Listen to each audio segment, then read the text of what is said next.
Research foundation में आप लोगों का स्वागत है। आज हम बात करेंगे होम्योपैथी में हम किसी भी चीज़ को जब ट्रीट करते हैं तो हम कुछ उसके एनाटॉमी को हम समझेंगे कि एक मेडिसिन बहुत पॉपुलर मेडिसिन है ना, आप उस मेडिसिन को जानते हैं, ठीक है। तो मेडिसिन हम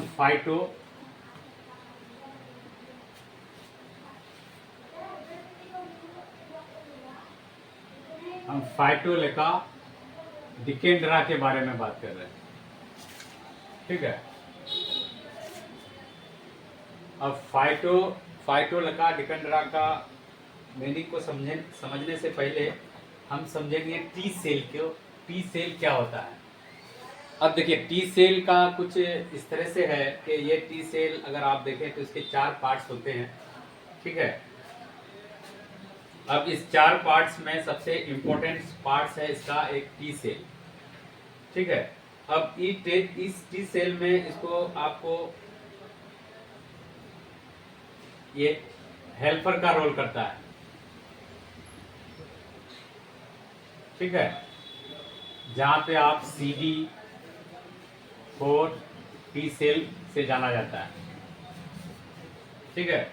इनका काम क्या होता है? इनका काम होता है कि ये कोऑर्डिनेशन करना, ठीक है। और ये कोऑर्डिनेशन करके किसी भी ये टी हम लोग कभी कभी आप ये बात केसों में हम लोग अभी तो इसमें तो नहीं है, लेकिन ये CD4 और एक CD8, ठीक है, ये दोनों का टेस्ट जो है ना बड़ी इन्फेक्शन के तौर पर की जाती है। ये इन्फेक्शन आपको चाहे वो HIV का हो, ठीक है, या फिर आपको कैंसर का हो, या फिर कोई क्रॉनिक इन्फेक्शन हो, तो इसमें ये है हेल्पर सील उसको क्या करता है कि ये काम क्या करता है, कोऑर्डिनेशन करता है। आपके बॉडी में प्रेजेंट जो सेल्स होते हैं, जो उनके जो चाहे खास करके बीटा सेल हो, ठीक है, तो इनको क्या करता है, ये बीटा सेल वगैरह इस सबको क्या करता है, ये कोऑर्डिनेट करता है और कोऑर्डिनेट करके उनको जो है एक्टिव कर देता है। जब एक्टिव कर देता है तो फिर ये जो इन्फेक्शन आपको आ रही है उसके रिस्पॉन्स में इम्यूनिटी को जो है ना वो तेजी कर देता है। फिर उसके बाद काम होता है आपका एक साइटोटॉक्सिक, ठीक है। अब ये साइटोटॉक्सिक जो सेल होते हैं इनका एक्चुअल काम होता है कि आपको हमने बताया कि CD8 टी सेल,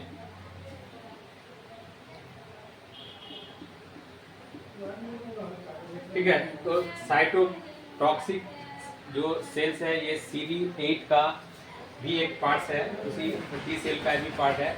इनका क्या करता है, इनका काम क्या करता है कि डायरेक्ट कोई भी बड़ा इन्फेक्शन आता है, ठीक है, कोई भी बैक्टीरिया हो, वायरस को डायरेक्ट उस पर अटैक करता है। अब अटैक करने के बाद डायरेक्ट उस पर रिस्पॉन्स करता है, ठीक है। तो ये बड़े इन्फेक्शन को है। तो ऐसे तरह आपको हो सकते हैं कि अब उनकी जो तीसरी पार्ट है ये है मेमोरी, ठीक है। ये मेमोरी सेल्स होते हैं। ये क्या करते हैं, जो प्रीवियस इन्फेक्शन होता है या इन्फेक्शन से प्रिवेंट का जो सिस्टम होता है, इनको क्या करता है, वो उनको आइडेंटिफाई करता है और उसके रिस्पॉन्स में जो है ना आइडेंटिफाई करना जो प्रीवियस है, जो मान लिया जो पास्ट में जैसे आप IgM वगैरह करवाते हैं, है ना, उसमें पता करते हैं कि इसको प्रीवियस में जो इन्फेक्शन हुआ था तो उसको कैसे ये करते हैं। तो ये उनको क्या करता है, उसको मेमोराइज करता है, उसको प्रिवेंट करता है प्री इन्फेक्शन से। उसके रिस्पॉन्स में ये उनको जो है ना डिस्ट्रीब्यूट कर देता है, ठीक है। अब इसके जो 4th केसेस आते हैं, अब 4th केसेस में इनको देखा जाता है रेगुलेटरी, ठीक है। थोड़ा सा रोको तो बता रहे थे कि एक अब उसका जो सबसे इम्पोर्टेंट चीज होता है कि एक ये जो रेगुलेटरी है,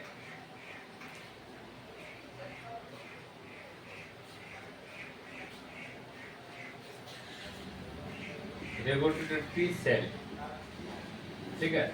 अब इसका काम क्या होता है कि इसका काम होता है क्या कि इम्यूनी सिस्टम को प्रिवेंट करना, ठीक है। तो ये सब आप सोच रहे होंगे कि ये सब बात मैं क्यों बता रहा हूँ आपको, क्योंकि जब फाइटोलका डिकेंड्रा को हम देखेंगे तो इनके जो खास करके जो इनके जो ये सिस्टम को समझना आपको जरूरी है। ठीक है, तो फाइटोलका डिकेंड्रा का जो वर्क है ये टी सेल पे काम करता है, और इम्यूनिटी सिस्टम का टी सेल इतना पावरफुल है इनका कि यही है कि इम्यूनिटी सिस्टम को आपको इन्फेक्शन से, क्रोनिक से, उसकी रिकरेंसी से बचाता है। तो आप फाइटोलका डिकेंड्रा उनके ये इतने जो ये टी सेल है इन पे ये आपको वर्क करती है और इन पे डायरेक्ट इफेक्ट करती है, जिससे आपके चाहे वो हेल्पर टी सेल हो आप या फिर साइटोटॉक्सिक सेल हो या मेमोरी सेल हो या रेगुलेटरी सेल हो, इन सबको ये एक्टिव करती है, ये बैलेंस करती है। जो ये रेगुलेटरी है जो बैलेंस का काम करता है, ये भी उनको बैलेंस ही करती है। ठीक है, ये सारा सिस्टम को वो एक सिस्टमेटिक लाता है ताकि आपके इन्फेक्शन से बढ़े। तो इस मेडिसिन का वर्क अगर देखें तो ये ग्लैंड में भी काम करती है, क्योंकि जब आपका इन्फेक्शन बढ़ता है तो हमेशा देखिएगा कि ग्लैंड आपका स्वेलिंग की तरफ जाता है, तो ये वहां पर भी काम करती है।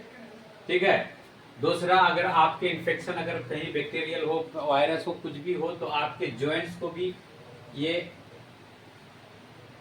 आपको ये करती है, तो ये जॉइंट को भी इफेक्ट करती है। तो ये जॉइंट की भी सबसे बड़ी दवाई के तौर पे आप इसको देख सकते हैं फाइटोलका डिकेंड्रा को, क्योंकि जब ये इन्फेक्शन आपका जब ये टी सेल इम्बैलेंस होगा, जब तो फिर आपको जब इन्फेक्शन होगा तो वहां पे क्या हो सकता है, इरिटेशन हो सकता है या इन्फ्लामेशन हो सकता है।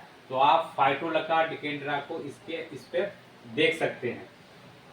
अब मसल्स में, स्किन में, ग्लैंड में, ये सारी चीज में है। या फिर अगर आपको रिकरेंसी रहता है, ठीक है, रिकरेंसी रहता है किसी भी अल्सर का, ठीक है, तो उस अल्सर के केसेस में आप दे सकते हैं फाइटोलका डिकेंड्रा। तो इसका मतलब यह है कि आप उसको टॉन्सिल के केसेस में भी दे सकते हैं। ठीक है, अब टॉन्सिल के केसेस में भी आप फाइटोलका डिकेंड्रा, बस शर्त यही है कि उसका यहाँ पे आग के तरह जलन हो। ठीक है, और इनकी जो पेन होगा ये फ्लाइंग पेन होगा, सडन आएगा और सडन डिसअपियर हो जाएगा।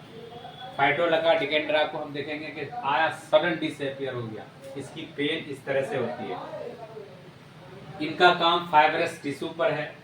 ठीक है, ये अगर हम इसको देखें तो इसको आप रूमाटाइड आर्थराइटिस में देखें, माइजेमेटिक तौर पे अगर फाइटोलका डिकेंड्रा को देखें तो ये सिफिलिटिक, ठीक है, ये सिफिलिटिक और साइको, ये दोनों माइजम के मेडिसिनों में से एक है।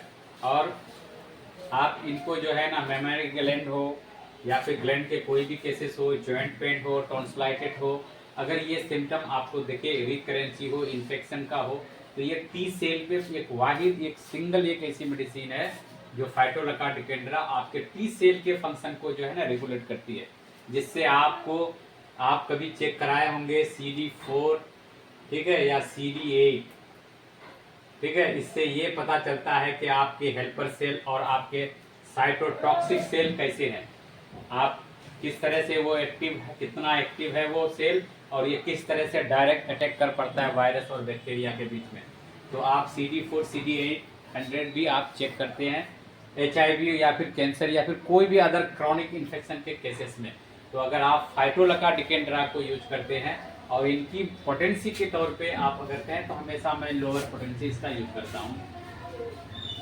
ठीक है, हमेशा लोअर पोटेंसी इसका यूज करता हूँ, इसकी कोई भी बड़ा पोटेंसी मैं इसको यूज नहीं करता हूँ। उसके अलावा इनकी और भी है, ठीक है, उनका इससे तो सिर्फ हम आपको इसका टी सेल का समझाएंगे, इसके और भी स्किन के भी केसेस है, सीरियस मेम्ब्रेन्स है, फाइब्रस मेम्ब्रेन्स, फाइब्रस टिश्यूज है, ठीक है, और इसके मसल्स, किडनी, कंजंक्शन कहीं पे है। और अगर इसको मेडिसिन को यूज करना चाहते हैं तो ये राइट साइडेड सबसे ज़्यादा बेस्ट मेडिसिन यूज होती है ये। ठीक है, आप इसको बस इसको आग के तरह अगर यहाँ पे जलन हो गला में, ठीक है, और इसका पेन अगर डिसअपियरिंग हो तो आप फाइटोलका डिकेंड्रा को यूज कर सकते हैं। ठीक है, ये ट्यूमर के केसेस भी काम करेगा। ठीक है, चाहे तो वो ग्लैंड आपको स्वेलिंग हो जॉइंट पेन हो, टॉन्सिलाइटिस हो, ये सब के केसेस में ये काम करती है, क्योंकि ये रोमाटाइटिस है, मल्टीपल सिरोसिस है। अब एक इसका इम्पोर्टेंट चीज़ है जो मैं आपको यहाँ पे बताने जा रहा हूँ, ये है कि आपके पेनक्रियाटिक सेल पे अटैक करता है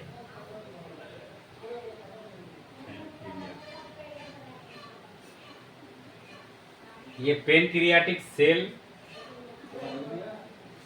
पे अगर आपका अटैक होता है, अगर इसका अगर मान लिया ये तो पेनक्रियाटिक सेल पे अटैक होता है तो आपको टाइप 1 डायबिटीज होता है, ठीक है। टाइप 1 डायबिटीज के केसेस में आप इसको यूज कर सकते हैं। टाइप 1 डायबिटीज है, अगर आप उसका चेक करेंगे देखिएगा तो पेनक्रिया में एट्रोफी हो या कोई भी इस तरह के कोई भी केसेस हो, इसके केसेस में आप उसको देख सकते हैं।